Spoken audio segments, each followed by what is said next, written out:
تو نبی رسول نے ارشاد فرمایا ایسی چیز جو تمہیں شک میں مبتلا کرے اسے چھوڑ کر وہ چیز اختیار کر لو جو تمہیں شک میں نہ ڈالے۔ رزق اللہ نے دینا ہے اور اللہ دے گا۔ رزق کے بارے میں پریشان نہ ہوا کریں کہ جی کہاں سے آئے گا، اللہ نے ذمہ لیا ہوا ہے۔ ایک مرتبہ ایک آدمی میرے پاس آیا، بہت اچھی پرسنالٹی تھی، لکھا پڑھا بندہ نظر آتا تھا، مگر زاروں قطار رونے بیٹھ گیا، آنسو ٹپ ٹپ گر رہے تھے۔ میں بھی پریشان ہوا کہ یہ بندہ بہت ہی دکھی ہے جو اتنا رو رہا ہے۔ خیر تھوڑی دیر کے بعد میں نے ان سے پوچھا کہ جی آپ بیٹھے رو ہی رہے ہیں، آپ کوئی بات کریں۔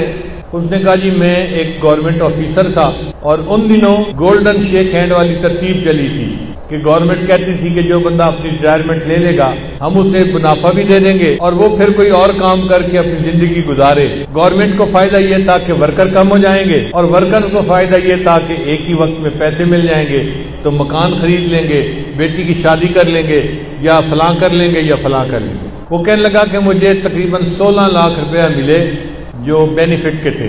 میں نے اور بیوی نے مشورہ کیا کہ ہم اس کو رکھ دیتے ہیں اور اپنے گزارے کے لیے میں کہیں پہ جاب کر لیتا ہوں چھوٹی موٹی، اور روٹی ہم کھا ہی لیں گے اور یہ پیسے بچوں کی تعلیم اور ان کی شادیوں کے کام آئیں۔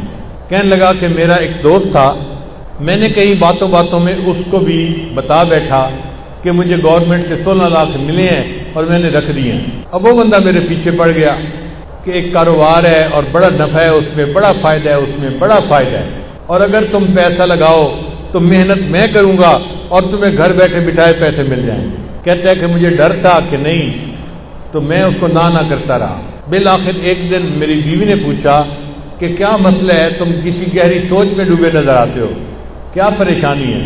تو میں نے اسے بتا دیا کہ میرا ایک دوست ہے وہ مجھے کاروبار کے لیے کہہ رہا ہے۔ بیوی نے مشورہ دیا کہ آپ ایسا کریں کہ اس کو 16 لاکھ نہ دیں، اس کو 8 لاکھ دے دیں اور دیکھیں 8 لاکھ کا وہ آپ کو کیا فائدہ دیتا ہے، پتہ چل جائے گا ایک سال میں۔ تو اگر نقصان ہونا ہوا تو آدھے پیسوں میں ہوگا، پورے پیسوں میں تو نہیں ہوگا نا۔ کہتے ہیں مجھے بات اچھی لگی اور میں نے 8 لاکھ روپے اس بندے کو دے دیا۔ اس بندے نے کہا تھا جی آپ کو ہر مہینے 25-30 ہزار مل جایا کرے گا۔ اب ہر مہینے کی پہلی تاریخ کو وہ ہمارے گھر آ کے کیش یا چیک کو دے دیتا۔ میں نے ایک چھوٹی موٹی جاب شروع کر لی اور ہمارا گزارا بہت اچھا ہو گیا۔ 25-30 ہزار ادھر سے آ جاتے تھے، باقی ادھر سے مل جاتے تھے اور ہم آرام کی زندگی گزارے۔ ایک سال پورا اسی طرح گزر گیا۔ تو میری بیوی نے کہا کہ یہ تو بڑا اچھا کاروبار ہے کہ جس میں اتنے پیسے دینے سے ہمیں ہر مہینے اتنے پیسے مل جاتے ہیں۔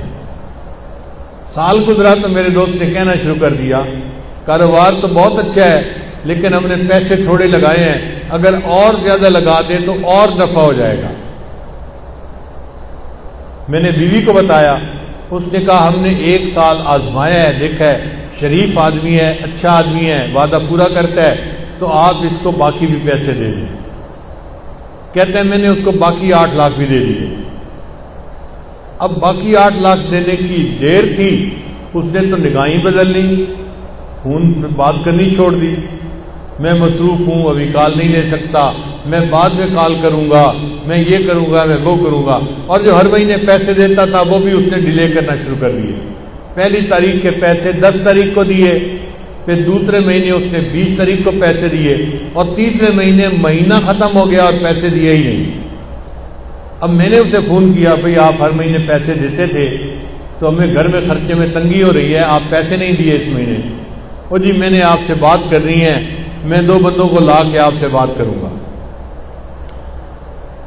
اب بات اس نے کیا کی، اس نے کہا جی کہ مجھے تو کاروبار میں نقصان ہو گیا ہے اور 16 لاکھ کے 16 لاکھ ختم ہو گئے ہیں، تو میرے پاس تو پیسہ ہی نہیں آپ کو دینے کے لیے۔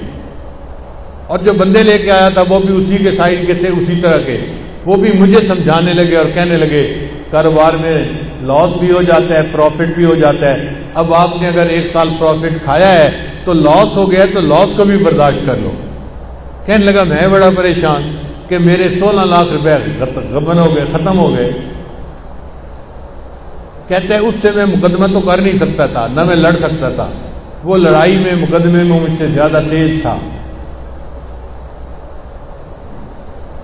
لیکن مجھے گلٹ تھا اندر ایک میرے صدمہ تھا کہ یہ میرے بچوں کے لیے پیسے تھے، میں اس کو محفوظ رکھتا تو بچوں کی پڑھائی میں کام آتے، بچوں کی شادیوں میں کام آتے، میں نے بچوں کے پیسوں کو ضائع کر دیا، لہذا میں نے خود یہ غلطی کی۔ کہنے لگا کہ اب میرے اندر اتنا گلٹ ہے کہ بس ہر وقت آنسو بہتے رہتے ہیں اور مجھے سمجھ نہیں آتی کہ میں کیا کروں۔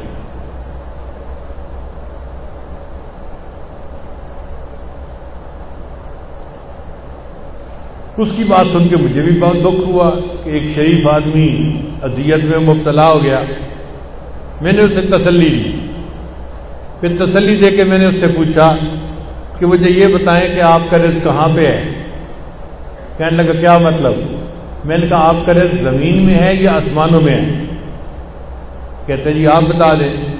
میں نے کہا اللہ تعالیٰ فرماتے ہیں وَفِي السَّمَاءِ رِزْقُكُمْ، اور تمہارا رزق آسمانوں میں ہے۔ تو جب ہمارا رزق آسمانوں میں ہے تو ہمارا رزق کوئی ہٹھا نہیں سکتا، کوئی چوری نہیں کر سکتا۔ جو ہمیں پہنچنا ہے وہ اللہ پہنچا کے رہے گا۔ اگر کسی نے پہنچانے میں بددیانتی کی تو اللہ دوسرے ڈاکیے کے ذریعے سے پہنچا دیں گے، کسی اور طریقے سے پہنچا دیں گے۔ اللہ اس پر قادر ہے کہ اس کو پہنچائے۔ اس کو تھوڑا تسلی ہو گئی۔ میں نے کہا کہ دیکھیں آپ کا رزق تھا، اگر کسی نے آپ سے بددیانتی سے لے لیا آپ فکر مت کرو، اللہ آپ کو آپ کا رزق دوبارہ دے دیں گے، آپ پریشان نہ ہو۔ اب اس کا جو رونا تھا وہ بند ہو گیا، ذرا تسلی ہو گئی۔ میں نے اسے بیعت کے کلمات بھی پڑھا دیے اور اس کو کہا کہ بس اپنے دل سے معاف کر دو اور یہ عہد کرو کہ یا اللہ اس نے میرے ساتھ بددیانتی کی، میں زندگی بھر کبھی کسی کے ساتھ بددیانتی نہیں کروں گا۔ اس نے یہ بھی وعدہ کر لیا۔ پھر میں نے کہا اچھا یہ بھی میرا وعدہ کرو کہ جب اللہ آپ کو آپ کی ضرورت سے زیادہ پیسہ دیں گے تو آپ زکوٰۃ پابندی سے ادا کریں گے۔ اس نے یہ بھی وعدہ کر لیا۔ لو جی میں نے دعائیں دے کے اس کو رخصت کیا۔ رخصت ہوتے ہوئے مجھ سے پوچھنے لگا حضرت اب میں کیا کروں؟ میں نے کہا کہ بھئی آپ کوئی ایسا کام شروع کریں جو پیسے کے بغیر ہوتا ہے، اللہ برکت دے دیں گے۔ تو ہنس پڑا، حضرت پیسے کے بغیر تو کام کوئی نہیں ہوتا۔ میں نے کہا سوچیں کوئی نہ کوئی کام ایسا نکل آئے گا، چاہے مزدوری کیوں نہ کرنی پڑے۔ لو جی وہ گیا اور اس نے گھر جا کے بیوی کو بتایا۔ اس کی بیوی کا غم بھی ختم ہو گیا کہ ہمیں ہمارا رزق اللہ دے دے گے۔ پھر بیوی نے اس کو مشورہ دیا، ہم دیہات میں رہتے ہیں اور یہاں جو کسان ہوتے ہیں نا یہ کھاد خریدتے ہیں شہر سے، اور ان پڑھ ہونے کی وجہ سے ان کو پتہ ہی نہیں چلتا کہ یہ کھاد کون سی ہے اور کون سی نہیں ہے۔ تو آپ اگر شہر کی کسی کمپنی سے کھاد کی بوریاں کریڈٹ پہ لے کر آئیں اور ان دیہاتیوں کو یہاں بیچ دیں پروفٹ رکھ کے، تو پھر پیسے آپ واپس کر دینا اور کچھ آپ کو نفع مل جائے گا۔ لو جی یہ بندہ کھاد کی کمپنی کے پاس گیا ملتان میں، ان سے بات کی کہ مجھے جی آپ 10 بوریاں دے دیں کریڈٹ پہ، میں آپ کو پیسے مہینے کے اندر واپس کر دوں گا۔ وہ کہہ جی ہم تو آپ کو نہیں جانتے، ہم آپ کو کیسے دے دیں؟ یہ کہہ جی میرے کاغذات دیکھو، میں اتنا آفیسر تھا گورنمنٹ کے اندر، یہ بھی مجھے جانتا ہے، یہ بھی جانتا ہے، یہ بھی جانتا ہے۔ وہ کہیں کہ بھئی ہمیں تو شکل صورت سے بھی نظر آتا ہے کہ تم آفیسر رینک کے پڑھے لکھے بندے ہو، لیکن ہم بغیر پیسے کے کیسے اپنا مال دے دیں؟ ہم نہیں دے سکتے۔ اب یہ بیچارہ روز جائے اور روز ان کی منت سماجت کرے کہ آپ لوگ میرا کام شروع کروا دیں۔ جو مینیجر تھا نا وہاں کا وہ ذرا رحم دل بندہ تھا، اس کو رحم آ گیا۔ ایک دن وہ کہنے لگا دفتر والوں کو کہ بھائی اس کو 10 بوری کریڈٹ دے دو اور گارنٹی میری ڈال دو، اگر اس نے پیسے نہ بھی دیے تو 10 بوری کے پیسے میں ادا کر دوں گا کہ چلو مجھ سے غلطی ہوئی، لیکن اب اس بندے کو 10 بوری دے دو۔